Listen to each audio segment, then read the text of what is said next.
درنو لیدونکو او مینوالو السلام علیکم، وخت مو په خیر.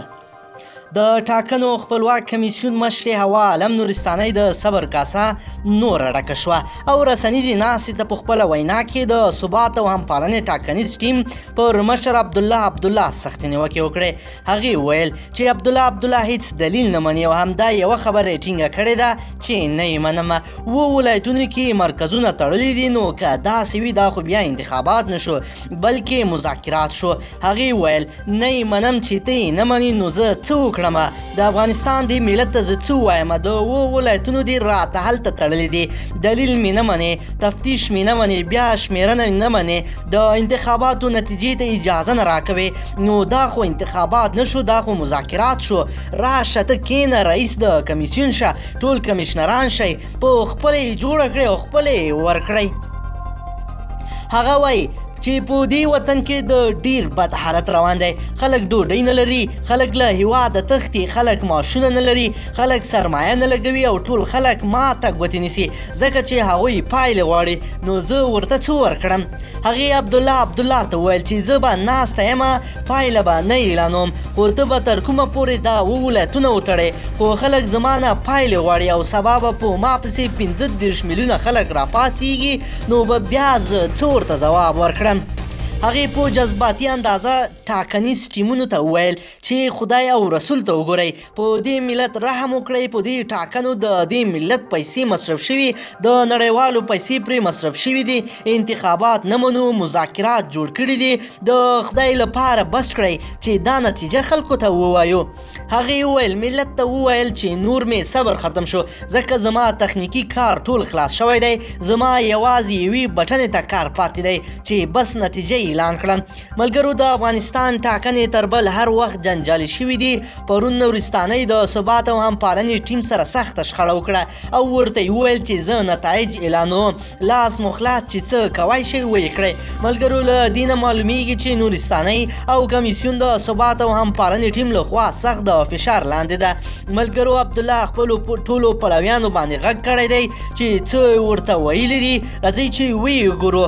د ثبات او همپالنې ټاکنیزې ډلې پلویان له هغه مهال راهیسې چې د ټاکنو خپلواک کمیسیون په ولایتونو کې د رایو د بیا شمیرنې او تفتیش پروسه پیل کړې وه. په ولایتونو کې ولایتي دفترونه تړلي دي او د ټاکنو کمیسیون کار ته نه پرېښود چې اوس عبدالله خپل پلویان له دغه کاره منع کړل. تېره شپه ناوخته د ثبات او همپالنې ټاکنیز ټیم مشر عبدالله په هغه ولایتونو کې په خپلو پلویانو غږ وکړ چې د ټاکنو خپلواک کمیسیون دې پرېږدي چې خپل کار ته دوام ورکړي. عبدالله چې تر دې مخکې له دې خبرې انکار کوه چې ګواکې دغه کسان د ډلې د بیګا په خپلو خبرو کې ویل چې د خپل ټیم له رهبري شورا سره تر هوکړې وروسته یې دغه پرېکړه کړې ده.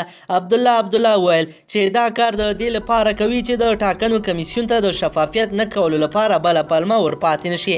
هغه همداراز په خپلو خبرو کې ویل چې دا کار یې د دې لپاره نه دی کړی چې ګڼې د ټاکنو کمیسیون پرېکړه یې منلې نه ده بلکې غواړي چې په دې کار سره له راتلونکي ملامتیا ځان وساتي. هغه وویل چې اوس هم په خپل دریځ ولاړ یم او په هیڅ صورت اجازه نه ورکوم چې یو څوک د درغلیو له لارې بیا واک ته ورسیږي.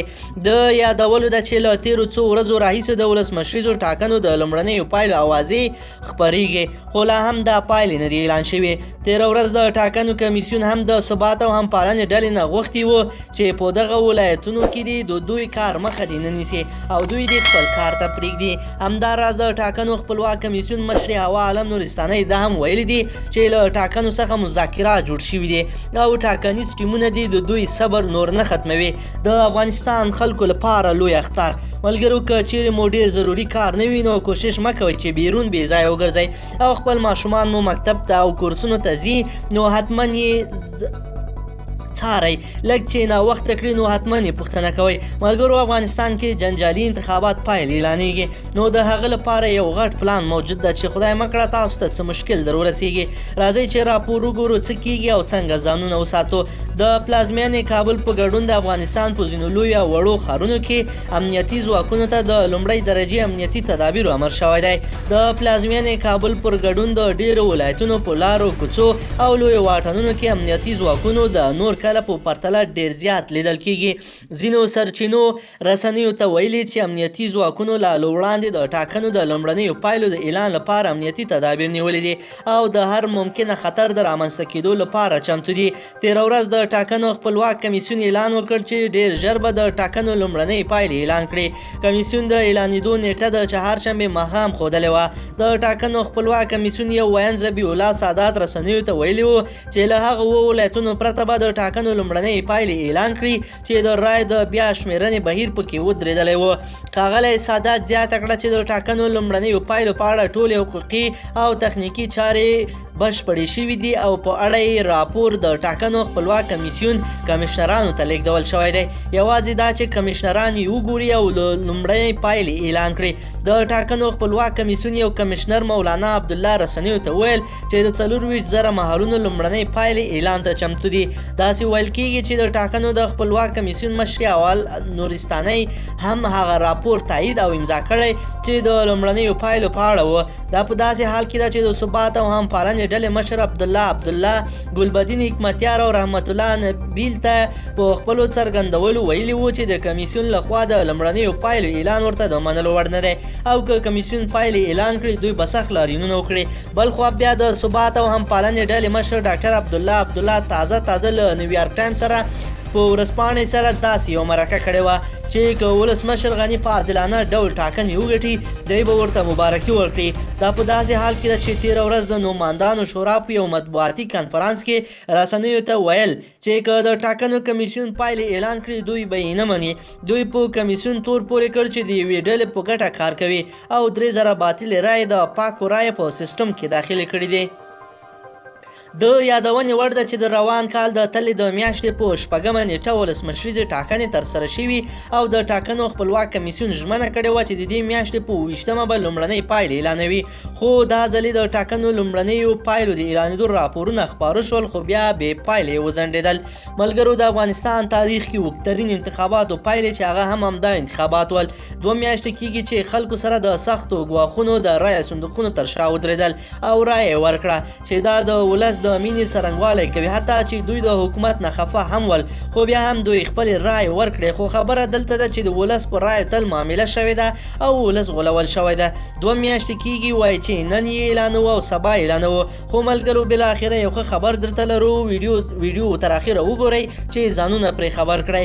ټاکنو خپلواک کمیسیون ځینې سرچینې وایي چې دغه کمیسیون مشر هوا عالم نورستاني د ولسمشریزو ټاکنو د لومړنیو پایلو پاڼه لاسلیک کړې ده چې ښایي نن شپه دغه پایلې اعلان شي.